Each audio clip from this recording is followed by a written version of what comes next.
Hello दोस्तों, कैसे हैं आप सभी लोग। तो very very good evening all of you. यहाँ पर आपके लिए हम लोग आज से यूनिट 3 करने वाले हैं एमपीपीएससी असिस्टेंट प्रोफेसर के लिए। ये जो इतिहास विषय की क्लास है आपकी, कहीं पे भी आपका इतिहास विषय आता हो वहाँ पे क्लासेस काम में आएंगी। मुख्य तौर पर एमपी के एग्जामों में सेट का हुआ, नेट का हुआ, वर्ग एक का हुआ, इतने शानदार नोट्स आपको कहीं नहीं मिलने वाले हैं। ठीक है ना। चलो, तो ये नोट्स आपको कहाँ मिलेगी, पीडीएफ कहाँ मिलेगी आपको, आपके लिए पीडीएफ मिलेगी टेलीग्राम चैनल पर। आप कॉन्टेक्ट कर सकते हो, वहाँ पे आपको पीडीएफ मिल जाएगी। ठीक है ना। तो पहले शुरुआत करने के पहले आप सिलेबस देख लो। टॉपिक का नाम क्या है, मौर्य एवं मौर्योत्तर काल है। यदि बात करें सिलेबस, तो आप देखो भाई, पहले संकल्पना आएंगी, फिर आपका चंद्रगुप्त मौर्य, इसकी शासन व्यवस्था, सम्राट अशोक आएंगे, फिर अशोक की अभिलिखा आएंगे, अशोक की समाज आएगी आपकी, मौर्य काल का विज्ञान आएगा, विदेशी आक्रमण यहाँ पे, पूर्व में और दक्षिण भारत में जो आपके क्या है, राजवंश, कलिंग हुआ, कलिंग का चेदी वंश हुआ, खारवेल हुआ, ठीक है, चोल चेर पांड्य दक्षिण भारत के हुए, संगम साहित्य, यहाँ से बहुत सारे क्वेश्चन आते हैं आपके, बहुत ज्यादा गलतियां करते हैं। और प्राचीन भारतीय ज्ञान परंपरा, यहाँ से क्वेश्चन पूछे जाएंगे। ये समझिए आपकी एक बहुत शानदार यूनिट है, बहुत सारे क्वेश्चन यहाँ से आते हैं, बहुत भयंकर क्वेश्चन यहाँ से आते हैं। और आपको तो भारतीय ज्ञान परंपरा तो भाई एमपीपीएससी के लिए फेमस हो गई है।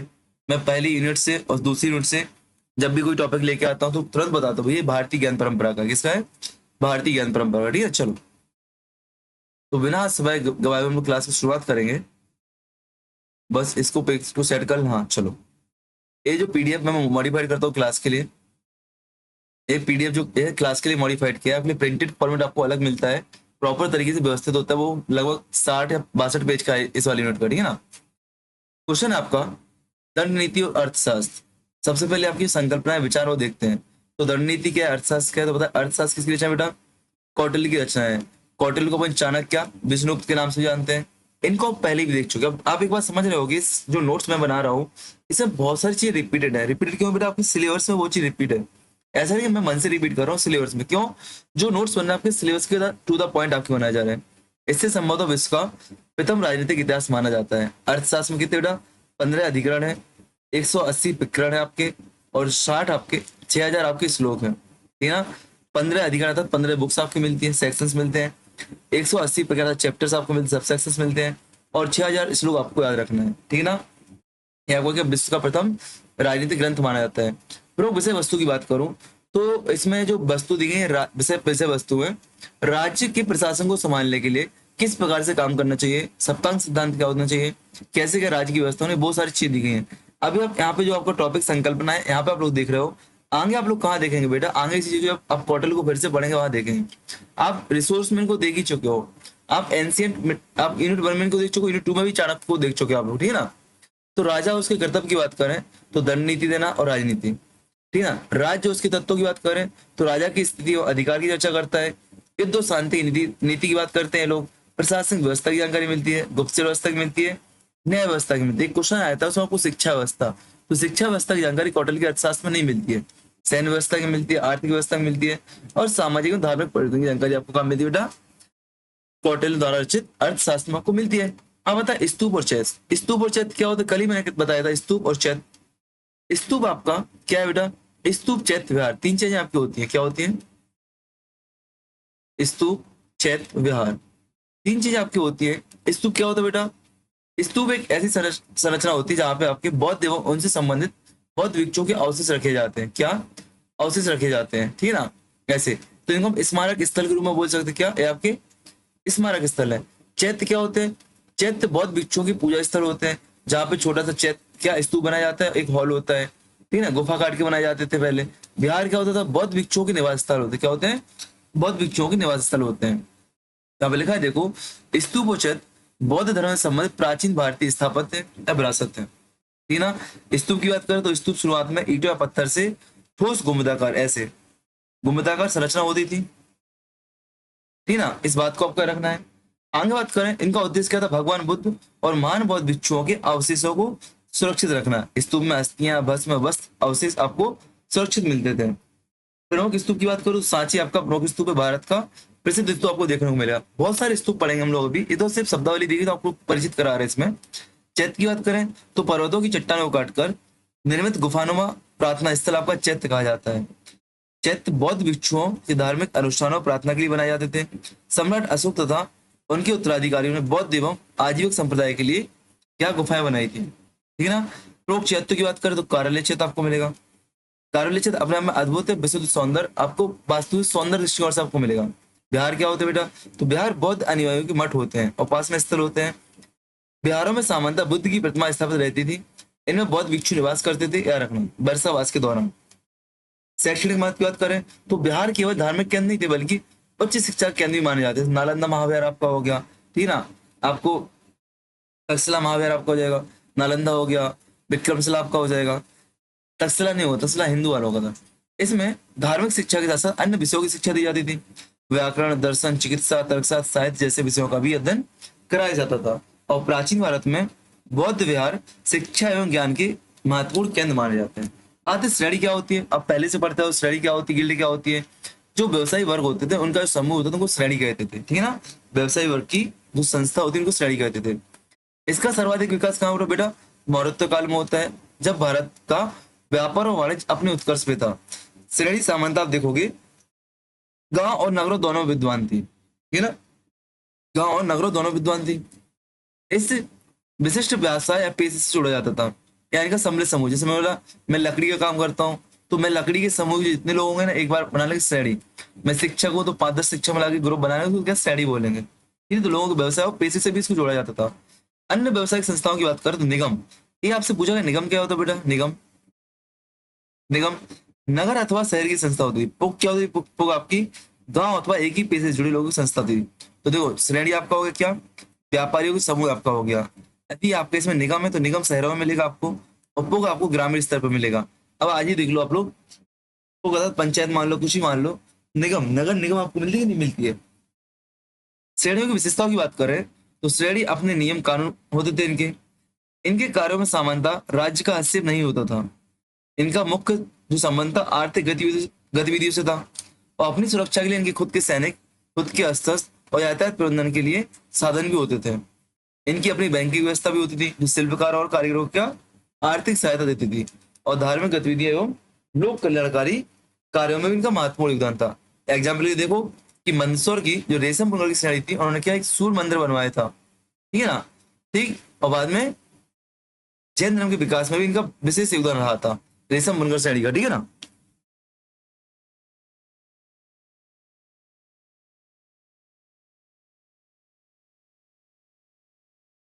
ठीक है, आगे बढ़े।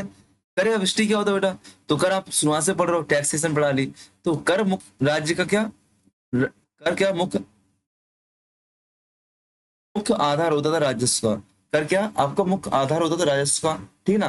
प्राचीन काल में से अलग अलग नाम से जाना जा रहा है। अब यहाँ पे याद करना, उत्तर वैदिक काल में से भाग नाम से, पहले बलि नाम से, वैदिक काल में क्या बलि, फिर भाग नाम से, मौर्य काल में पिणय नाम से इसको जानेंगे, और गुप्त काल में उदरंग, औपसिक इत्यादि नामों से जानेंगे, ठीक है ना। तो भाग, बलि, पिणय, भाग, उदरंग, औपसिक। कर के प्रमुख स्रोतों की बात करूं तो भूराज, भूराज कर का एक प्रमुख स्रोत था। शासक वर्ग स्वयं को भूमि के स्वामी मानता था, किसानों से कर वसूल करता था। और सामंत काल में भूराज की वसूली सामंतों और सरदार के द्वारा होती है, ठीक है। आय के अन्य अन्य अन्य प्रमुख कर कौन से? चुंगी आपका हो गया, सिंचाई कर हो गया आपका, यातायात कर हो गया आपका। विष्टि क्या होता है? विष्टि, विष्टि बेगार। विष्टि क्या गुप्त काल में प्रचलित थी, कहाँ बेटा? गुप्त काल में। इसमें इसका उपयोग राजा, सामंत, भूमिपति, सरदार एवं अन्य कुलीन वर्ग करते थे। यह एक ऐसी व्यवस्था थी जहां पे आप बिना पारिश्रमिक के, विदाउट रिमिटेंस के क्या श्रम ले सकते हो। मैं आपसे काम ले रहा हूँ, जैसे आप लोग हमसे करवा रहे हो ना, कि हमसे पढ़वा रहे हो, हमको पैसा नहीं देते हो, ऐसे मतलब कहने का है कि आपसे बिना पैसों का, बिना पारिश्रमिक भत्ता दिए आपसे श्रमिक करवाना क्या विष्टि है, विष्टि है। ठीक है, विष्टि की विशेषताएं करें तो सामंत इसे बेगार भी कहा जाता है। बड़े भूस्वामी अपने रैयतों से बिना अपनी भूमि, बिना वेतन के अपनी भूमि काम कराते थे। यह प्रथा प्राचीन काल से लेकर आधुनिक काल तक किसी न किसी रूप में चलती रही। साहूकार और व्यापारियां, कंपनी भी शिल्पी और कारीगरों से विष्टि लेती थी, थी ना। स्वतंत्र भारत का संविधान के अंतर्गत शोषण और बेकार क्या कर दिया, इस प्रथा पर रोक लगा दी गई थी मौलिक अधिकारों में, ठीक है ना। अब मिश्रित अर्थव्यवस्था क्या बेटा अपनी, तो ये जब आपकी सामाजिक और आपकी आर्थिक, मतलब जहाँ पे आपको पूंजीवादी और समाजवादी अर्थव्यवस्था के तत्व समावित होते हैं, उसको क्या कहते हैं, मिश्रित अर्थव्यवस्था बोलते हैं। एक ऐसी अर्थव्यवस्था जहाँ पे आपको निजी और सरकारी क्षेत्र दोनों काम कर रहे हो, ठीक है ना, राज्य द्वारा सरकारी और निजी क्षेत्र दोनों काम कर रहे हो, उसको क्या बोलते हैं अपन, मिश्रित अर्थव्यवस्था बोलते हैं। दूसरे शब्दों में पूंजीवाद और समाजवाद सामने कर रहा हो। इसमें उत्पादन, वितरण और आर्थिक गतिविधियां सरकार और निजी दोनों की भागीदारी से होती हैं। भारत में स्वतंत्रता के पश्चात मिश्रित अर्थव्यवस्था को अपनाया गया था, और इस अवधारणा के प्रमुख प्रतिपादक कौन बेटा, जेएम कीन्स हैं। जेएम कीन्स महोदय मिश्रित अर्थव्यवस्था के प्रतिपादक माने जाते हैं। ये आपकी वही संकल्पना है, ये क्या होगी बेटा आपकी संकल्पना है। अब आ जाओ टॉपिक पर। अब आपका टॉपिक मौर्यकाल। मौर्यकाल सबसे महत्वपूर्ण कार्य मौर्यकाल। हमने देखा था मगध की उत्पत्ति होती है, हम लोग कल अंतिम जो क्लास छोड़ी थी अपन ने, मतलब अंत में जब हमने मगध महाजन पर छोड़ा था, तो मगध की उत्पत्ति होती है। मगध धीमे धीमे मजबूत होता जाता है, वहां पे बहुत सारे वंशों का आपको शासन मिल रहा था। बृहद्रथ वंश, हर्यक वंश, ठीक है ना, आपको नाग वंश, फिर आपको नंद वंश मिला था, याद है कि नहीं याद है। और अंतिम वंश जब नंद वंश था, तो एक चंदू अंकल आए थे, चंद्रगुप्त मौर्य अंकल आए थे। कौन आए थे बेटा? चंद्रगुप्त मौर्य अंकल आए थे। किसके साथ? चाणक्य चाचा के साथ। किसके साथ? चाणक्य चाचा के साथ चंद्रगुप्त मौर्य अंकल आए थे। और इन्हें क्या किया था भाई, अपनी एक नई गद्दी डाली थी मगध साम्राज्य पर, और मौर्य वंश की स्थापना की थी। किसने? चंद्रगुप्त मौर्य ने। तो देखो यहाँ पे वही कहानी आपकी लिखी है कि मौर्य साम्राज्य प्राचीन भारत का एक शक्तिशाली और महान राजवंश था। विष्णु पुराण के अनुसार इसका प्रारंभ पूर्व में मगध के राज्य के गंगा नदी के मैदानों से हुआ था। इसकी राजधानी पाटलिपुत्र थी। इस साम्राज्य का प्रथम शासक चंद्रगुप्त मौर्य था, जिसने क्या किया, तीव्र गति से पश्चिम की ओर अपना राज्य विस्तार किया। क्योंकि पश्चिम से आए तो पश्चिम जान पहचान थी, तो ये बहुत जल्दी से क्या कर लिया, राज्य विस्तार कर लिया। ठीक है ना, आगे बढ़ते हम लोग। चंद्रगुप्त मौर्य के अधीन प्रसार। अब चंद्रगुप्त मौर्य के अधीन प्रसार कैसे हुआ है, देखो।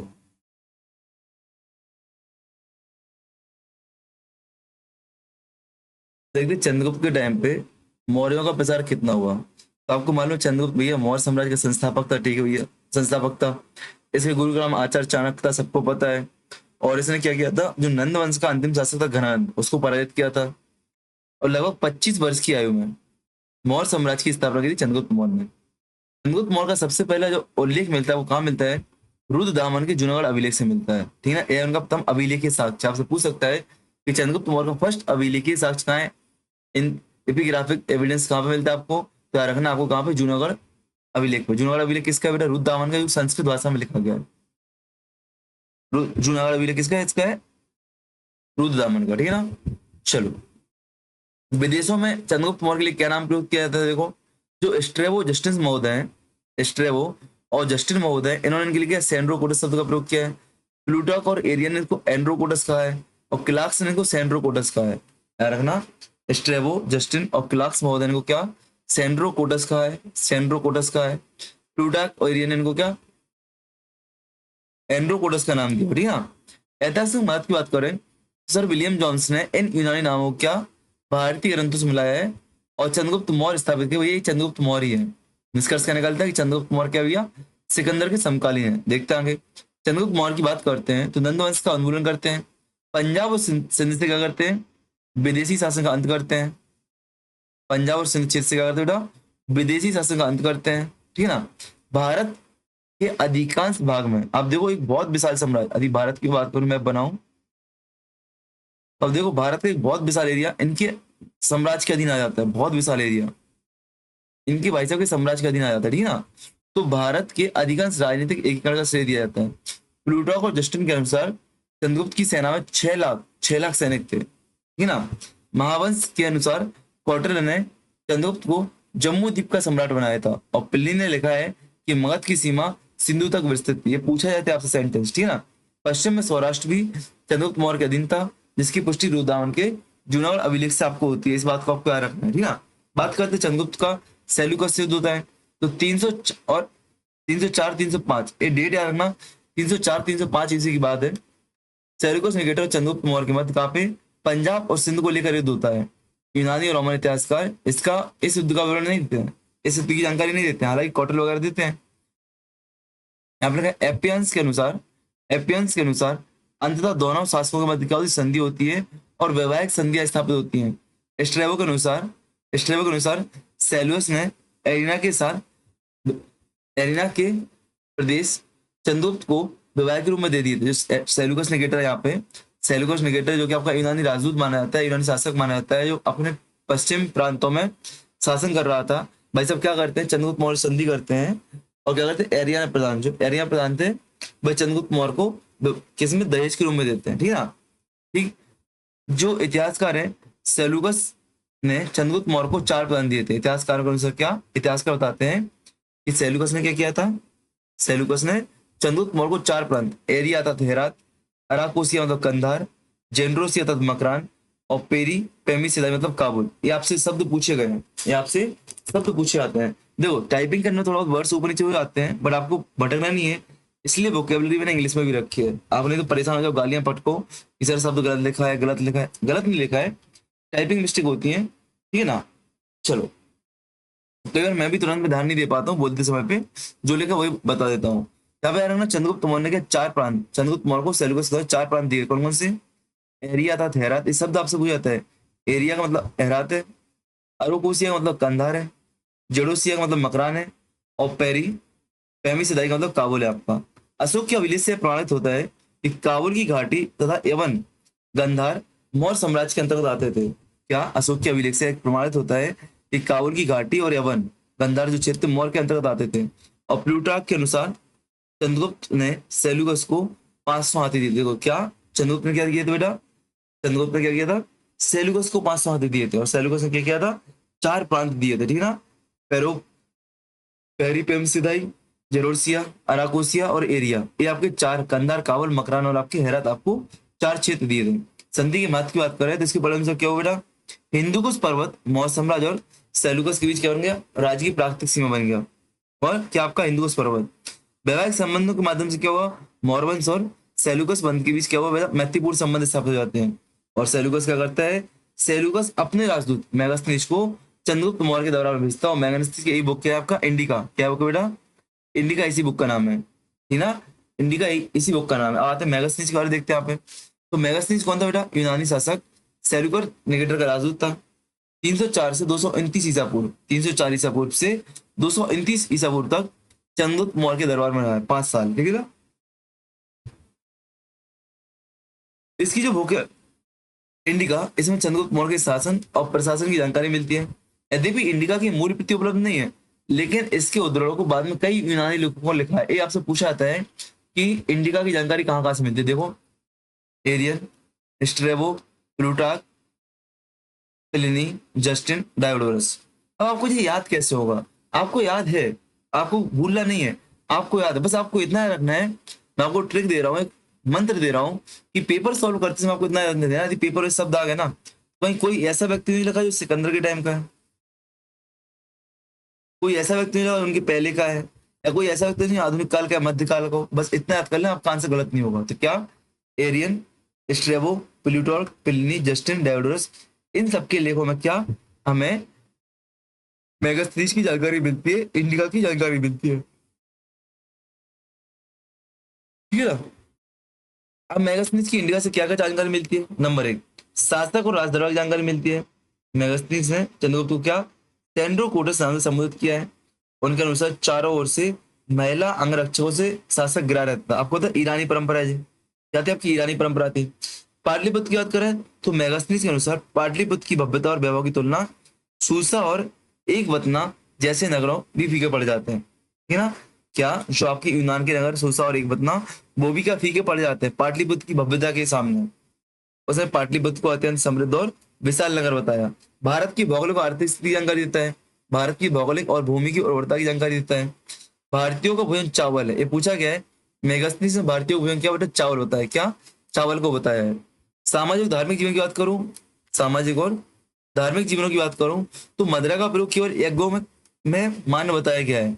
मृतकों के ऊपर छोटी छोटी समाधियां ही बनाई जाती थी, स्मारक बनाए जाते थे, याद रखना। विधि और प्रशासन की बात करूं तो मेगास्थनीज के अनुसार भारत में कानून लिखित रूप में नहीं थे। क्या थे? लिखित रूप में नहीं थे। उल्लेख की बात करूं तो उसने भारत में बिना मक्खियों के शहद तैयार किया जाता, इसकी जानकारी उसने दी है।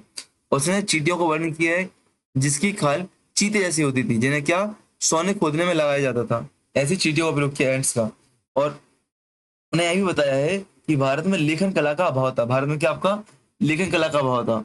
हालांकि आधुनिक इतिहासकार हैं मेगास्थनीज के विवरणों जैसे सोना खोदने वाली चींटियां, भारत में लेखन कला का अभाव, इसको अतरंजित त्रुटिपूर्ण मानते। इस बात को क्या रखना है, तो रखना मेगास्थनीज से सारी जानकारी मिलती है। क्या? मेगास्थनीज से सारी जानकारी मिलती है। क्या आपका मेगास्थनीज यहीं पे खत्म हो गया? नहीं, अभी मेगास्थनीज इसी क्लास में एक दो और रिपीट होगा, आपका देखना है यहाँ पे, ठीक है ना। चलो आगे बढ़ते। एक यहाँ पे मोस्ट फेवरेट टॉपिक है आपका, ये चंद्रगुप्त मौर्य की जाति को लेकर विवाद होता है। जो आपके पुराण हो गया, जो अन्य स्रोत हो गए, इनकी जाति को लेकर अलग अलग बातें करते हैं, ठीक है ना। ठीक, तो जैसे यहाँ पे बात करते हैं कि देखो पुराणों में क्या बोलते हैं, जो ब्राह्मण साहित्य, ब्राह्मण साहित्य है, तो ब्राह्मण साहित्य पुराण आता है। पुराण चंद्रगुप्त मौर्य को शूद्र बताते हैं। भाई विशाख दत्त की जो मुद्रा राक्षस है, वह भी क्या बताते हैं, चंद्रगुप्त को विरसल बताते हैं। विरसल क्या होता है, जिसका अर्थ है शूद्र वंश से उत्पन्न व्यक्ति। विरसल कहाँ पे, विशाख दत्त में, पुराण में शूद्र। मुद्रा राक्षस के टीकाकार ढूंढीराज है, उन्होंने भी इनको शूद्र माना है। और ढूंढीराज का विवरण,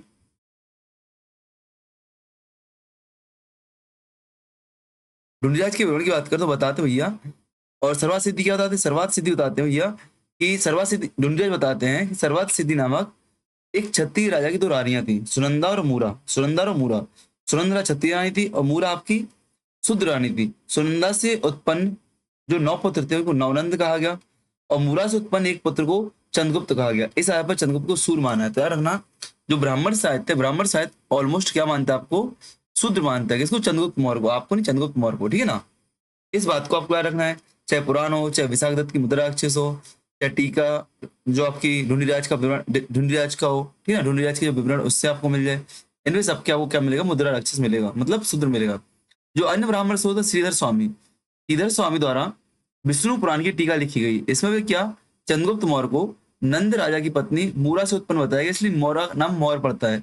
और व्रत कथा मंजरी तक कथा शरत सागर में उसे कुलीन शब्द का प्रयोग किया गया है, जिसका अर्थ क्या होता है, शुद्ध कोश से उत्पन्न व्यक्ति माना गया है। तो ब्राह्मण साहित्य में मोस्टली आपको शुद्ध माना गया है।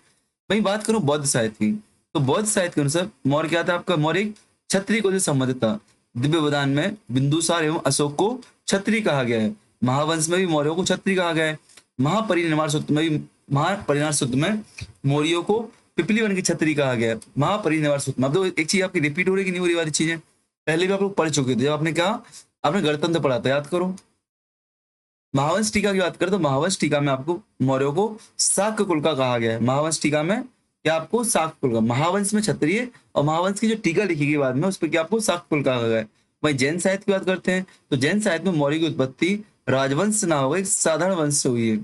परिशिष्ट परमन जो आपका है हेमचंद का, यहाँ पे चंद्रगुप्त के पिता उस गांव के प्रधान थे जहाँ पे मोर या मयूर पाले जाते थे, जहाँ पे मोर या मयूर पाले जाते थे, ठीक है ना। यार हमें जैन साहित्य वाला मुद्दा भी महत्वपूर्ण हो सकता है, क्यों, क्योंकि मेनका गांधी वाला मोर वाला केस आपका चर्चा में है, ठीक है ना। यूनानी लेखों की बात करूं तो यूनानी विद्वानों ने मौर्यों को सारवंश का माना है। यूनानी इतिहासकार जस्टिन ने चंद्रगुप्त को निम्न कुलीन माना है। क्या, निम्न कुलीन माना है। इस बात से मालूम चलता है कि भैया उसकी जाति के बारे में कोई निष्कर्ष नहीं निकाला जाता है, सभी स्रोत में अलग अलग जातियां बताती है, ठीक है ना। अब चंद्रगुप्त विजय की बात करते हैं। चंद्रगुप्त को मौर्य जीता कैसे, कैसे साम्राज्य का विस्तार किया, देखते हैं हम लोग। देखो, चंद्रगुप्त मौर्य ने क्या किया, एक विशाल और शक्तिशाली सेना का संगठन किया था। अर्थशास्त्र के अनुसार उसकी सेना में चोर भी थे, मलेच्छ भी थे और आठविक थे भी। मतलब उसकी सेना में सब कोई होता है ना, गुंडों की सेना, गुंडों मवालियों की सेना। आ जाओ बेटा हम तुमको फ्री रखते हैं, हम तुमको सैलरी देंगे, तो हमारे लिए काम करना है। वो देखिए मूवी देखी ना, नंबर 1 बिजनेसमैन, उसने बोला आओ बेटा तुम सैलरी देता हूँ मैं आपके लिए, अब काम करो हमारे लिए, दी गई ना।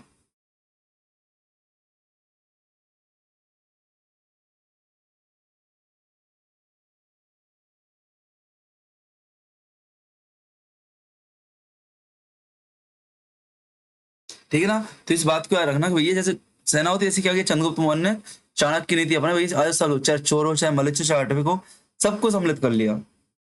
यूनानी इतिहासकार जस्टिन ने क्या किया, उसकी सेना को डाकुओं का गिरोह कहा है। मुद्रा राक्षस तथा परिष्टि पर्वन के अनुसार चंद्रगुप्त को प्रवर्तक नामक हिमालय प्रदेश की, हिमालय क्षेत्र के शासक की सहायता प्राप्त हुई थी। क्या, मुद्रा राक्षस और परिष्टि पर्वन के अनुसार क्या, चंद्रगुप्त को जो प्रवर्तक नामक हिमालय क्षेत्र है वहां के शासकों की क्या हुई थी, सहायता प्राप्त हुई, तभी इन्हें नंदों को हरा पाया था।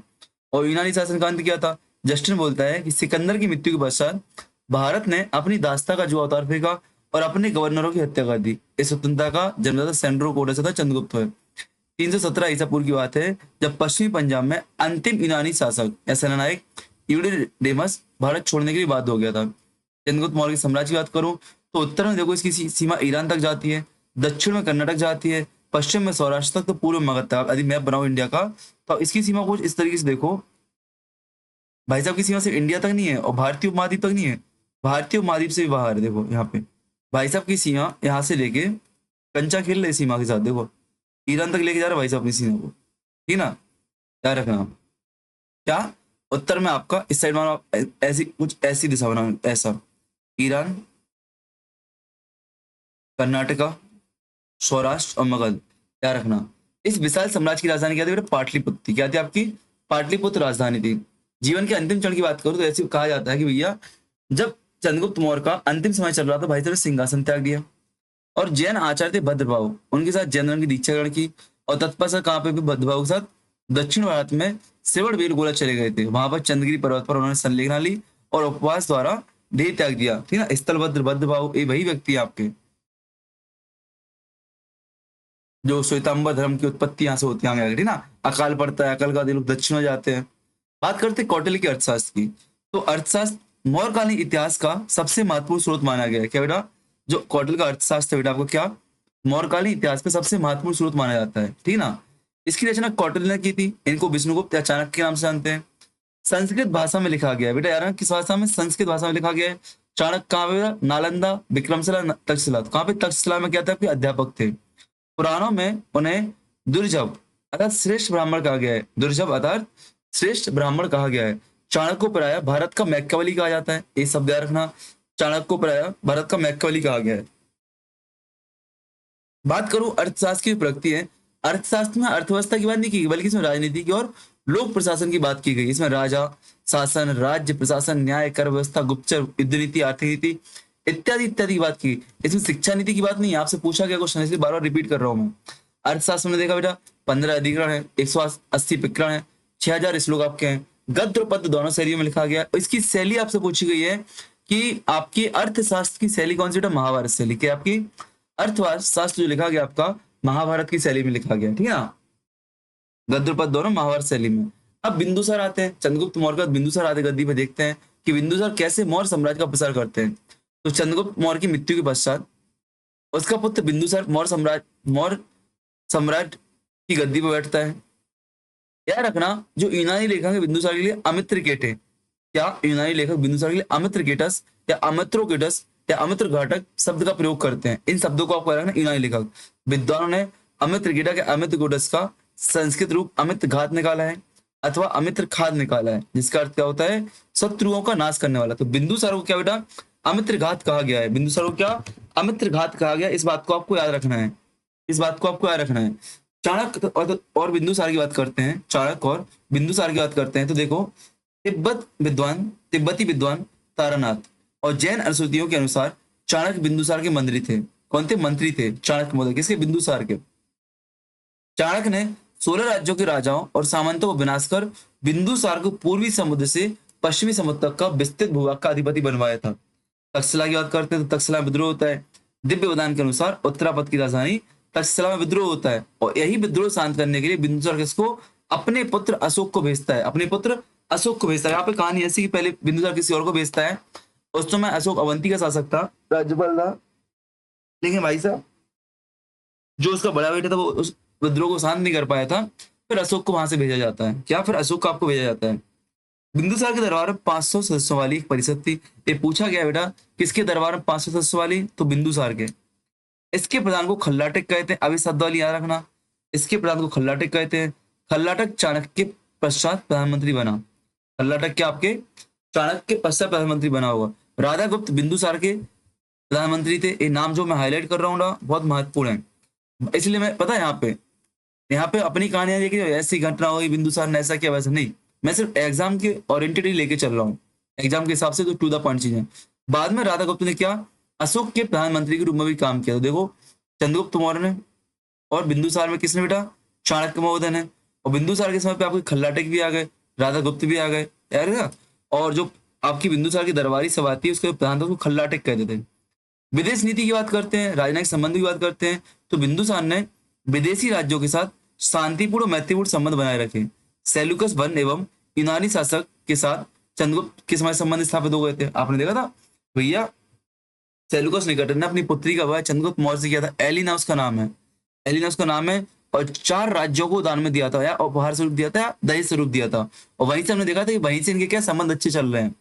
विदेशी राजदूत की बात करूं तो स्ट्रेबो। अब यहाँ से याद रखना स्ट्रेबो। स्ट्रेबो के अनुसार एंटियोकस प्रथम जो सीरिया का शासक था ने अपने राजदूत डायमेकस को बिंदुसार के दरबार में भेजा था। क्या? सीरिया के शासक, यहाँ पे रखना सीरिया का शासक कौन है? एंटियोकस प्रथम। इसका राजदूत कौन है? डायमेकस। डायमेकस कहाँ आया था? बिंदुसार के दरबार में आया था। वहीं बात करते प्लिनी की, तो मिस्र के शासक टॉलमी द्वितीय फिलाडेल्फस ने डायनोसिस को बिंदुसार के दरबार में नियुक्त किया था। इस बात को भी आपको याद रखना है, इस बात को भी आपको याद रखना है, ठीक है ना, इस बात को भी आपको याद रखना है, ठीक है ना। स्ट्रॉबे के अनुसार क्या, एंटियोकस प्रथम जो सीरिया का शासक था, अपने राजदूत डायमेकस बिंदुसार के दरबार में गया था, ठीक है ना, किसका, सीरिया के राजदूत एंटियोकस का कौन, राजदूत डायमेकस था। और जो आपका मिस्र के शासक थे कौन, टॉलमी द्वितीय फिलाडेल्फस, इसके राजदूत कौन थे, डायनोसिस थे। एक डायनोसिस है, डायमेकस है, डायमेकस है, एंटियोकस डायमेकस, एंटियोकस डायमेकस, आपको ऐसे याद है, एंटियोकस डायमेकस, आपको ऐसे याद रखना है, ठीक है ना। ठीक। अपने पिता की भांति बिंदुसार भी क्या था, जिज्ञासु था और विद्वानों और दार्शनिकों का सम्मान करने वाला था। एथिलियस के अनुसार बिंदुसार ने एंटियोकस के लिए निम्नलिखित वस्तुएं भारत भेजने के लिए क्या किया था, आग्रह किया था। एंटियोकस कहाँ का बताओ, मिस्र का है, या आपका सीरिया का, तो कहाँ का, मिस्र का है, कहाँ का है, एंटियोकस प्रथम मिस्र का है। जब एंटियोकस का राजदूत भारत आया तो उन्होंने बोला बिंदुसार ने, भैया हमें 3-4 चीजें भेज दो। ये 3-4 चीजें आपसे पूछी आती हैं, एक दार्शनिक मांगा था, मीठी मृदा मांगी थी, अंजीर मांगा था। तो भाई साहब ये चीजें तो भेज दी थी, लेकिन दार्शनिक नहीं भेजा था, है ना।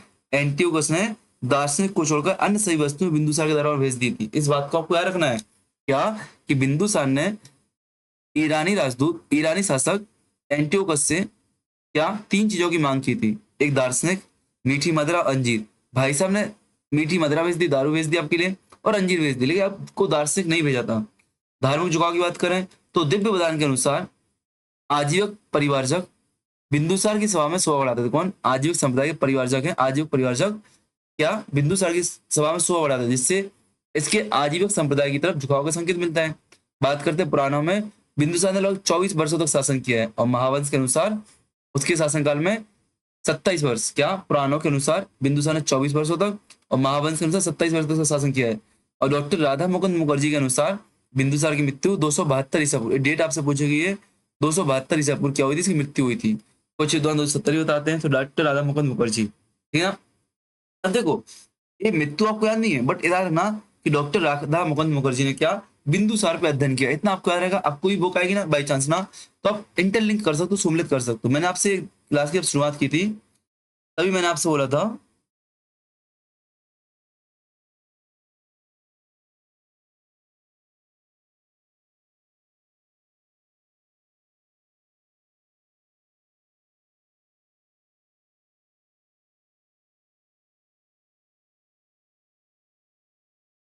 मैंने उसी टाइम पे आपसे बोला था, क्या बोला था बेटा, कि इस बात को आपको याद रखना है कि हमें सारी चीजें पेपर में बनती नहीं है, लेकिन कॉमन सेंस से लगाते, रीजनिंग से लगाते हैं, तो ये चीजें बन जाती है। बस आपको यही से लगाना है कि डॉक्टर राधा मुकुंद मुखर्जी ने कहीं ना कहीं मौर्यों पर, बिंदुसार पर अध्ययन किया होगा।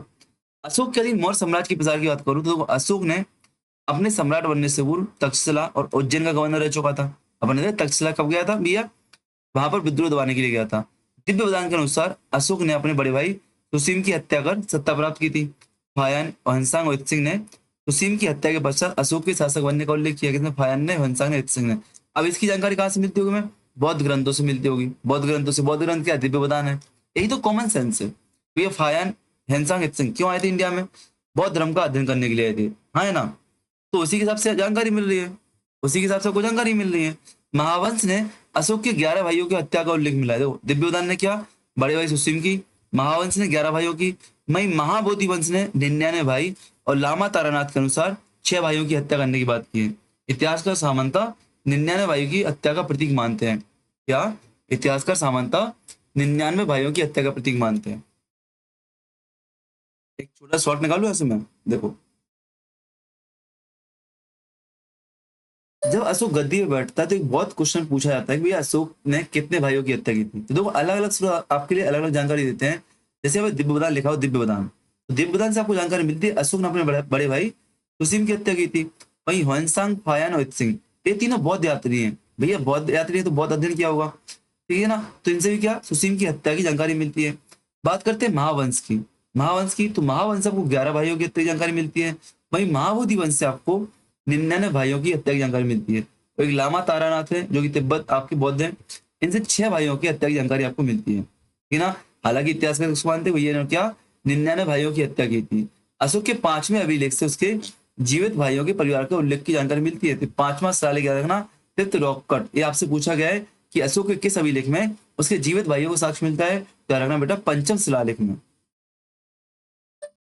तो आगे बढ़ते हम लोग, यहाँ पे याद रखना राज्यभिषेक और प्रारंभिक शासन। तो राजगद्दी प्राप्त करने के पश्चात क्या किया था अशोक ने, अपनी आंतरिक स्थिति को मजबूत करने में लगभग 4 वर्ष का समय लगाया था।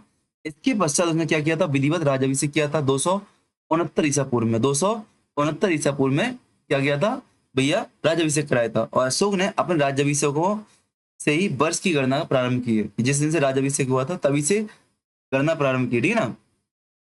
पारिवारिक जीवन की बात करूं तो सहेली परंपरा के अनुसार उज्जैनी की जाते समय अशोक ने क्या किया था, विदिशा में रोका था। और विदिशा में एक श्रेष्ठी व्यापारी है, उसकी पुत्री है श्रीदेवी, उससे विवाह करते हैं और इन्हीं से पुत्र होते हैं महेंद्र और इन्हीं से पुत्री होती है संघमित्रा। महाबोधि वंश के अनुसार देवी का नाम क्या था, वेदिस महादेवी था। वेदिस महादेवी था जो कि शाक्त जाति से संबंधित है। वही दिव्य उदाहरण बताता है कि अशोक की एक पत्नी का नाम तिरक्षिता था। क्या था, तिस रखता, तिस रक्षिता था, तिस रक्षिता था।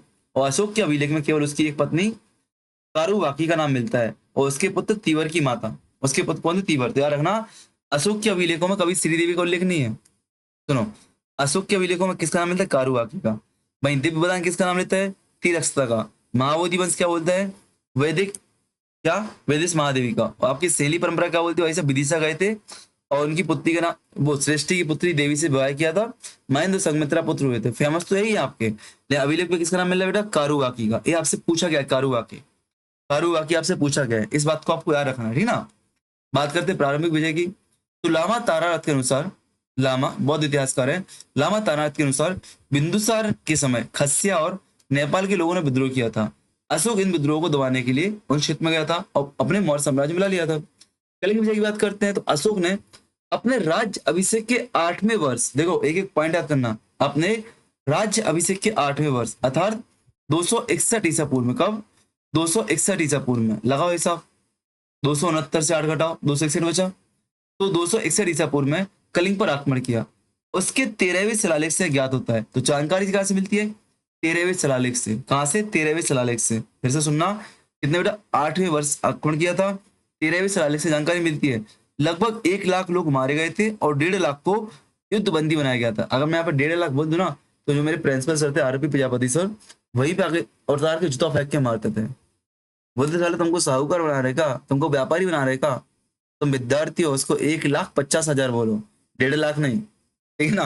तो ये इंटरव्यू में ये बात याद रखना, आप लोग को शब्दों को संभाल के बोलना है। अभी आर्ट को अपना भी है, देखते हैं कैसा निकलता है किस्मत, इसी में मैं व्यस्त चल रहा हूँ थोड़ा। असंख्य लोग युद्ध की विभीषिका से प्रभावित थे। क्या, असंख्य लोग क्या बेटा आपके युद्ध की विभीषिका से प्रभावित थे।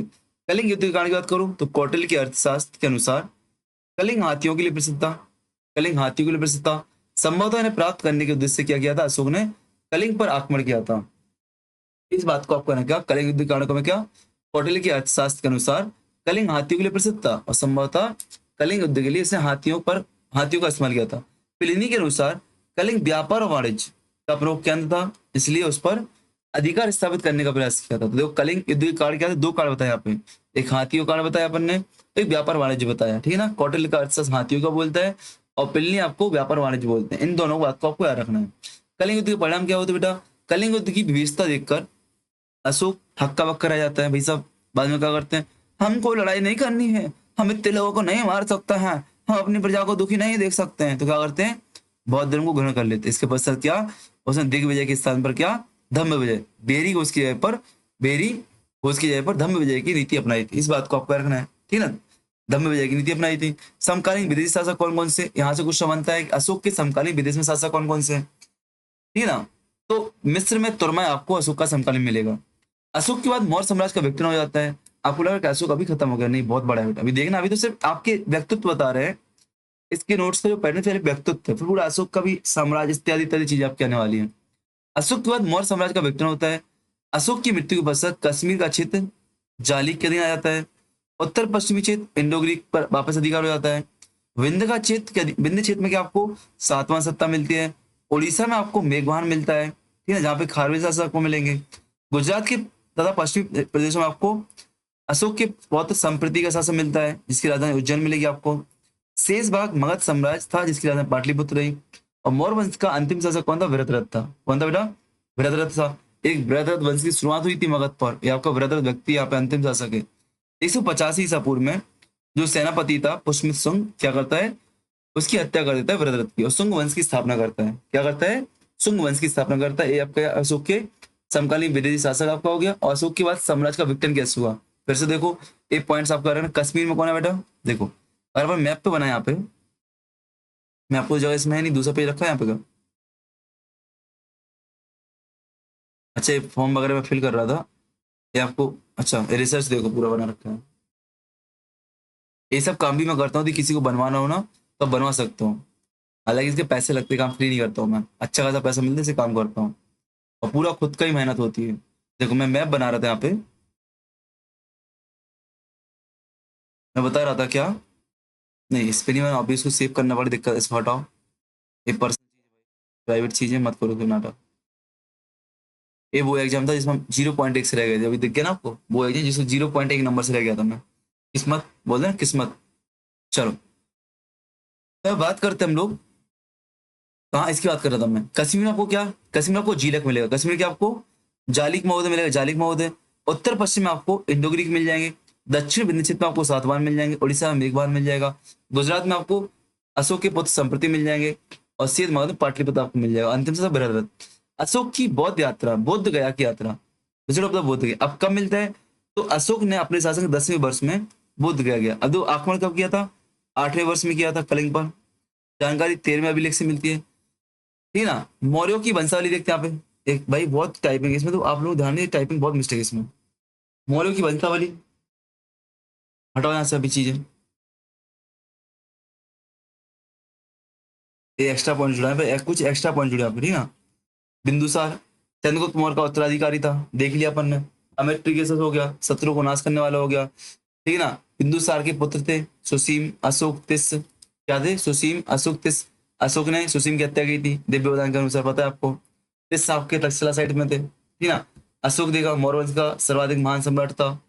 कलिंग युद्ध के पश्चात बौद्ध धर्म और धर्म विजय की नीति अपनाई थी। अशोक की रानियों में विदिशा देवी, पद्मावती, आसानी मिंद्रा, कारुबाकी। ये नाम थोड़ा एक्स्ट्रा मिल गया, यहाँ पे पढ़ लेना। विदिशा देवी, पद्मावती, असंधि मित्रा, कारुबाकी, ठीक ना? तिरक्षता, तिरक्षिता। अच्छा, अब समझ में आया। मैंने इसमें 2-3 बुक का सोर्स यूज किया था, एक बुक में बहुत गलतियां दी गई थी, बच्चे कमेंट आया था सर गलतियां हैं। अरे गलतियां नहीं है, कंटेंट आगे पीछे दिया गया। वर्ल्ड हिस्ट्री तो बहुत गंदी दी गई इसमें अंत में तो, बट उसको मैनेज करेंगे अपन लोग, ठीक है ना? ठीक है ना? अशोक की रानी में विदिशा देवी, पद्मावती, आसानी मित्रा, कारुबाकी, तिरक्षता, ठीक है ना? अब इनका उल्लेख कहाँ से मिलता है, इनको याद करना आप। कारुबाकी तो अभिलेखों पर मिलती है आपको, कारुबाकी आपको अभिलेख में मिलती है। जो विदिशा देवी आपकी विदिशा की राजकुमारी सृष्टि की पुत्री से आनंद, और आपके क्या संगमित्रा होती, महेंद्र संगमित्रा होती है। कहाँ पे मिलती है इसका उल्लेख हमें? इसका उल्लेख हमें सहेली अनुसूची में मिलता है। कहाँ पे? सहेली अनुसूची में मिलता है। इस बात को आपको याद रखना है, इस बात को आपको याद रखना है, ठीक है ना? तिरक्षता आपको दिव्यदान वगैरह मिलती है। अशोक के पुत्रों की बात करें, अशोक के पुत्रों में तीवर, महेंद्र, कुणाल और जालिक। जालिक कहाँ पे? कश्मीर में। देखो जालिक कहाँ मिले बेटा हमको? कश्मीर क्षेत्रों में मिले हैं। कहाँ पे? कश्मीर क्षेत्रों में मिले हमें, मिले कि नहीं मिले? महेंद्र श्रीलंका पहुंच जाते हैं, ठीक है ना? ठीक, चलो। जैसे कि पुत्र है, पुत्र नहीं, पुत्र बेटे हैं। कुणाल की बात करूं मैं, कुणाल। तो कुणाल का अन्य नाम श्रेष्ठ था एवं धर्म विवर्धन था। रानी पद्मावती के पुत्र थे। किसके बेटे? रानी पद्मावती के पुत्र थे। दशरथ की बात करूं तो दशरथ का नाम क्या है? बंधु पालित था। देव नाम प्रिय कुणाल के पुत्र थे। दशरथ कौन थे बेटा? कुणाल के पुत्र थे, कुणाल के पुत्र थे, इस बात को आपको कहना है, दशरथ, ठीक है ना? संप्रति की बात करूं, ये आपका वंशावली आ रही है। अब देखो वंशावली बन रही है अशोक की पूरी, ये आपकी पूरी वंशावली। टॉपिक सही था यहाँ पे, ये टॉपिक गलत नहीं है, ये थोड़ा टाइपिंग मिस्टेक है बेटा यहाँ पे, इसको सही से करना है। टॉपिक पूरा आपका मौर्यों की वंशावली, ठीक है ना? वंशावली से पूछे, बिंदुसार से शुरुआत होती है। चंद्रगुप्त मौर्य आते हैं, फिर बिंदुसार आते हैं। कौन आते हैं?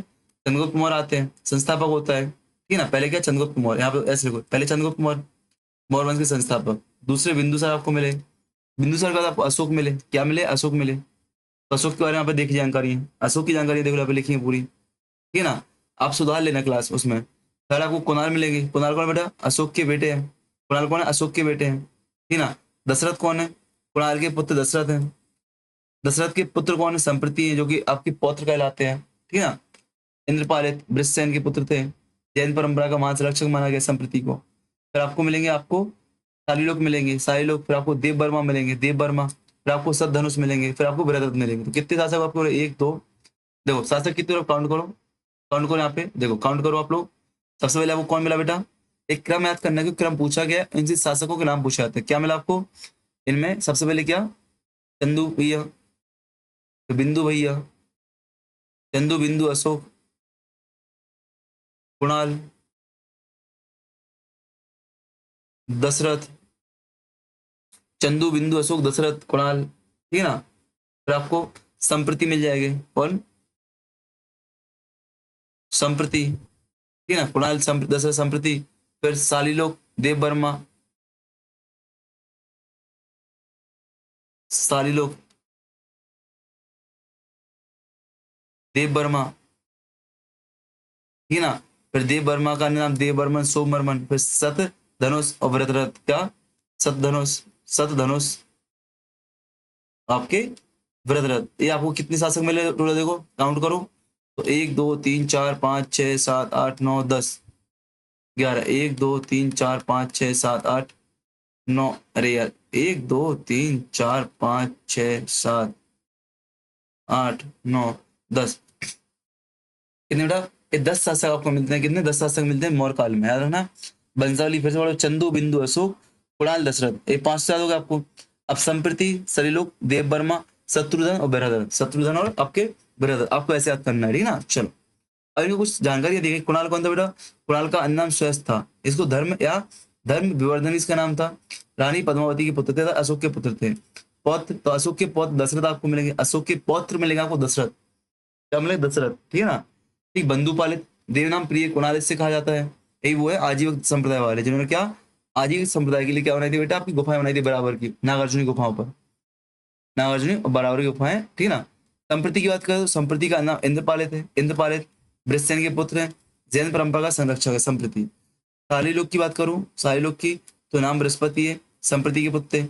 देव वर्मा, देव वर्मन सोमवर्मन है, ठीक है ना। सतधनुष की बात करूं तो सतधनुष उत्तर मौर्य शासकों प्रमुख थे।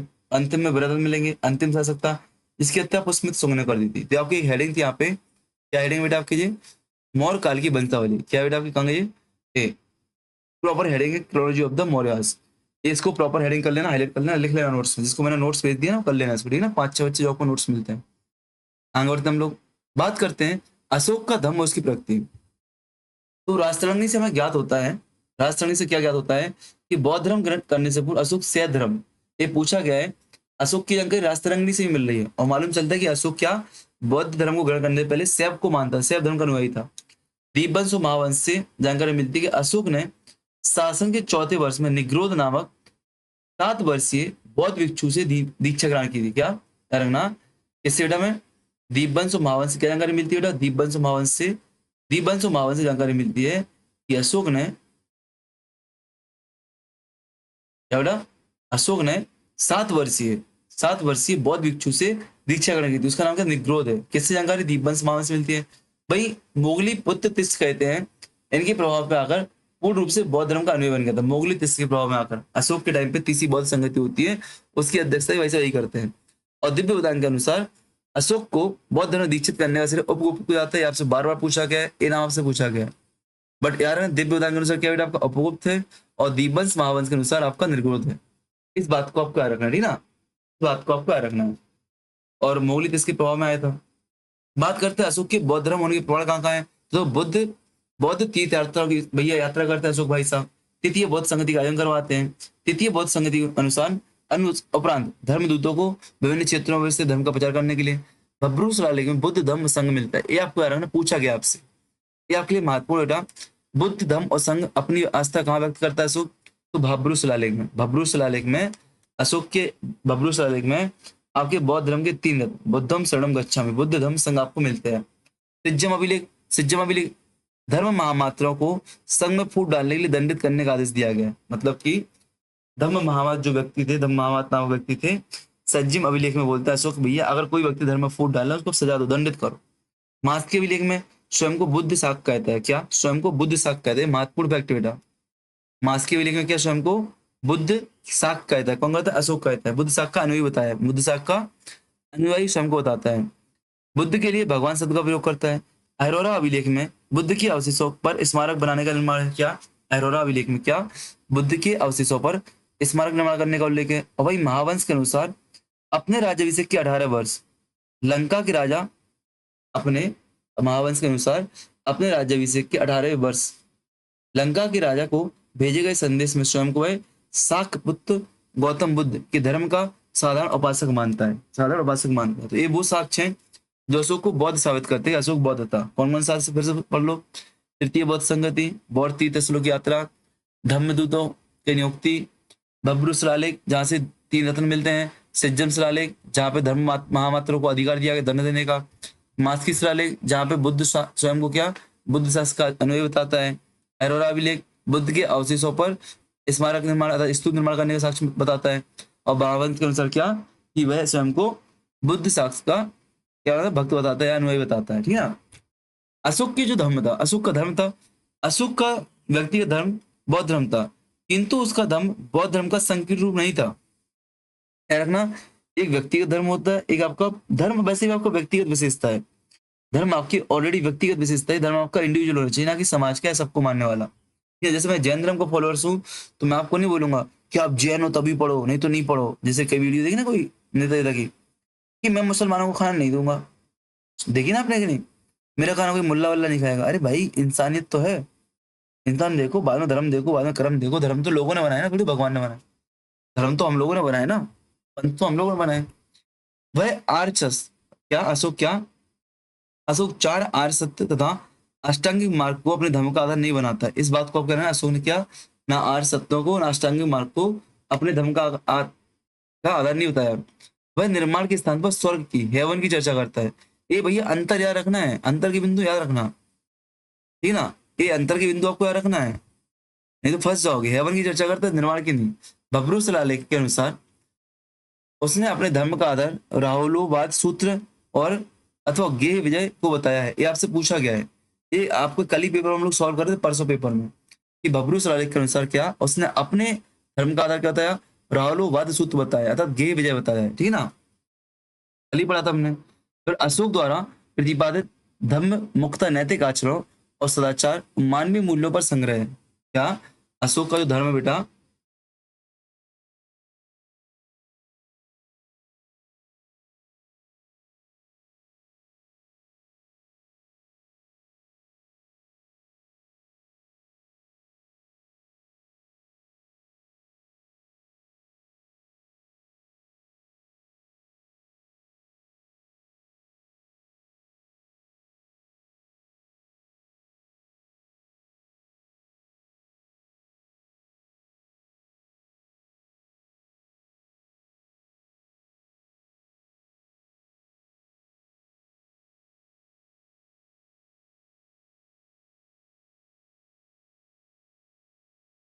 ठीक है ना। भब्रू शिलालेख में क्या, अपने धर्म का आधार राहुलोवाद सूत्र बताता है। इस बात को रखना। अशोक द्वारा प्रतिपादित धम्म मुक्ता नैतिक आचरणों, सदाचारों और मानवीय मूल्यों का संग्रह है। क्या, अशोक द्वारा प्रतिपादित धर्म क्या बेटा, नैतिक आचरणों, सदाचारों और मानवीय मूल्यों का संग्रह है। ठीक है ना, अशोक द्वारा प्रतिपादित धम्म मुक्ता नैतिक आचरणों, सदाचार और मानवीय मूल्यों का संग्रह है। अशोक के धर्म के उद्देश्य क्या था भैया, अशोक का क्या था, विशाल साम्राज्य था जहाँ पे विभिन्न भाषाओं के, विभिन्न नस्लों के, विभिन्न समुदाय के लोग रह रहे थे।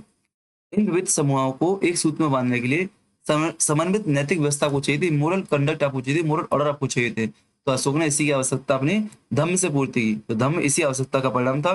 तो साम्राज्य की एकता और सामाजिक समरसता बनाए रखने का माध्यम था। इतिहासकार रोमला थापन ने अशोक के धम्म की तुलना अकबर के दीन ए इलाही से की है। याद रखना, कौन है इतिहासकार, रोमला थापर। रोमला थापर क्या करती है, अशोक के धम्म की तुलना अकबर के दीन इलाही से करती है। अशोक की धार्मिक सहिष्णुता की बात करूं तो अशोक श्रमणों के साथ साथ ब्राह्मणों के प्रति आदर रखता था। उसने बौद्ध भिक्षुओं के लिए गुफाएं उपलब्ध कराई, आजीविकों के लिए गुफाएं बनवाई। इस प्रकार अशोक का एक धार्मिक सहिष्णु शासक था। उसका धर्म किसी धार्मिक विशेष तक सीमित नहीं था, बल्कि नैतिक और धार्मिक परंपराओं का समन्वित सार था। इस बात को आपको याद रखना है, ठीक ना। ठीक, बौद्ध धर्म का प्रभाव उस पर अधिक दिखाई देता है, इसलिए लोग उसको क्या, बौद्ध धर्म मानते हैं। बड़े बौद्ध धर्म नहीं था, धार्मिक आंदोलन नहीं था, बल्कि क्या था, सामाजिक आंदोलन था। क्या था, जो सामाजिक आंदोलन था। धम्म प्रचार के उपाय क्या क्या अपनाए। अब धम्म प्रचार जो उसने बनाया अपने धम्म, उस धम्म का प्रचार कैसे किया, तो अशोक ने अपने धम्म के प्रचार के लिए अनेक प्रशासनिक, धार्मिक और लोक कल्याणकारी उपाय अपनाए थे, जैसे कि अशोक ने राजकीय पदाधिकारियों को धर्म प्रचार कार्य में लगाया था। युक्त रज्जु को प्रादेशिक, ये आपसे पूछा गया है बेटा, यही युक्त रज्जु को प्रादेशिक, युक्त युक्त रज्जु और प्रादेशिक, युक्त रज्जु प्रादेशिक नामक अधिकारियों को जनता के बीच जाकर धर्म प्रचार करने और नैतिक उपदेश का आदेश दिया था। क्या?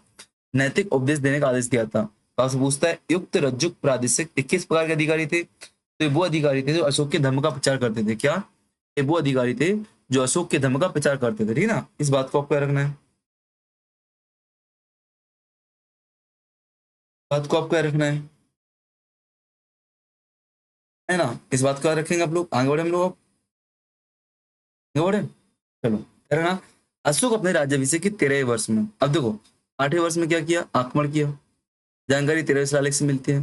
10वें वर्ष में बोध गया की यात्रा की, 10वें वर्ष में बोध गया की यात्रा की। अब 13वें वर्ष में क्या करता है बेटा? एक वर्ष बार बार रिपीट करो, पूछता है क्योंकि। तो अशोक राज्याभिषेक के 13वें वर्ष में क्या करता है? धम्म महामत अधिकारियों की नियुक्ति करता है, जिनका मुख्य काम क्या था? धम्म प्रचार करना था, जन कल्याण करना था। ठीक ना, तो ये आपसे पूछता है अशोक धम्म महामात्रों की नियुक्ति करता है, इसकी जानकारी कहां से मिलती है? तो अशोक के 13वें वर्ष, ठीक है ना, कहां से? तो अच्छा सॉरी, 5वां भी लिखो था आपका। और 13वें वर्ष अशोक ने कब? 13वें वर्ष में क्या किया था आपका? धम्म महामात नामक अधिकारियों की नियुक्ति की थी। अब धर्म श्रवण और धर्म उपदेश की व्याख्या का मतलब क्या है? अशोक ने धर्म श्रवण, पब्लिक हियरिंग और धर्म उपदेश, मोरल इंस्ट्रक्शन की व्यवस्था की थी, मतलब लोग सुन भी सकें और पढ़ भी सकें निर्देश के रूप में। राज्य द्वारा जारी धर्म संबंधी घोषणाओं और उपदेशों को जनता को अवगत कराया गया था उपदेशों से। इसके माध्यम से क्या हुआ? लोगों ने नैतिक जीवन, सदाचार और सामाजिक समरसता की भावना विकसित होती गई। धर्म यात्रा की बात करें तो अशोक ने स्वयं धर्म की यात्राएं की। उसने बौद्ध स्थलों की यात्रा की, जिसमें क्या? बोध गया की यात्रा की, निगाली सागर की यात्रा की, लुम्बिनी की यात्रा की। बोध गया, निगाली सागर, लुम्बिनी की यात्रा की। इस यात्रा के दौरान उसने क्या किया? मानव और पशु जाति के कल्याण हेतु कई काम किए। धर्म लिपियां और झांकियां बनाई। अशोक ने अपने उद्देश्यों और शिक्षाओं के प्रसार के लिए क्या? धर्म लिपियां खुदवाई थी, स्क्रिप्ट खुदवाई थी, याद है कि नहीं है? उसने झांकियों के माध्यम से भी स्वर्गीय सुखों और सदाचारी जीवन के आदर्शों को प्रदर्शन किया। जो आपके नाटक वगैरह होते, जोकर झुप्पी नाटक, उनके माध्यम से। इनका उद्देश्य जनता को नैतिक जीवन अपनाने और सत्कर्मों को प्रेरित करना था। बात करते थी बौद्ध संगति। तो दीपवंश और महावंश के अनुसार अशोक ने अपने शासनकाल में कहा बेटा, पाटलिपुत्र में पहली वैशाली, दूसरी राजगिरी,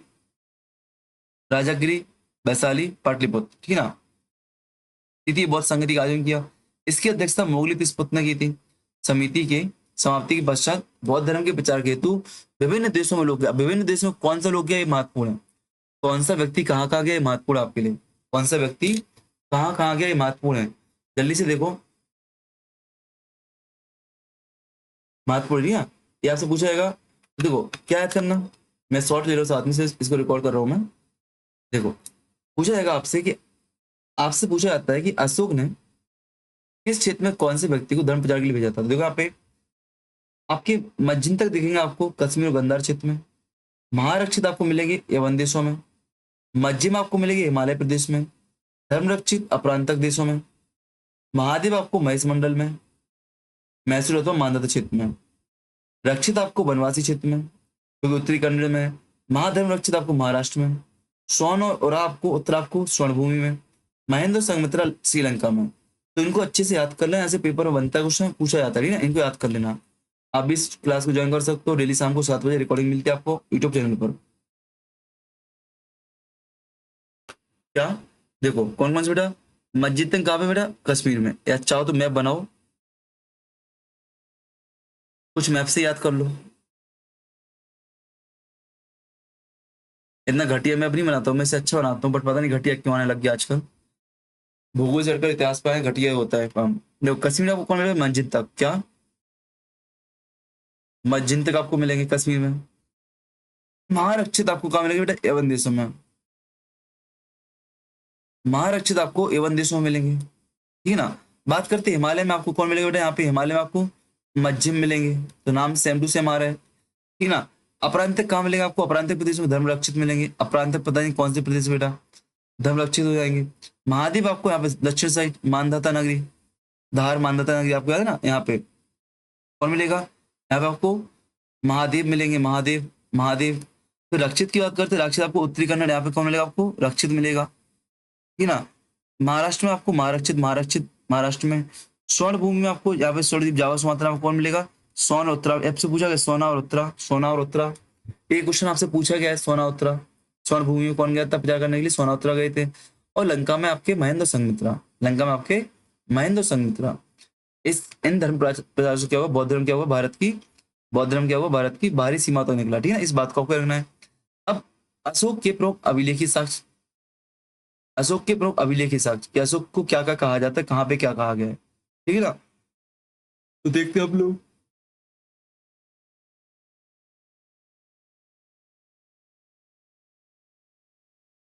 यहाँ पे अशोक के अभिलेखी साक्ष्य को देखना है। अशोक के अभिलेखी साक्ष्य, पेपरवाह अभिलेख। एक मिनट रुकना, यहाँ पे एक चीज देख लो मैं पहले। क्या पूरे अभिलेख वाला पार्ट आ गया तो उसकी अलग से क्लास रिकॉर्ड करनी है, बहुत सारे अभिलेख है इसमें।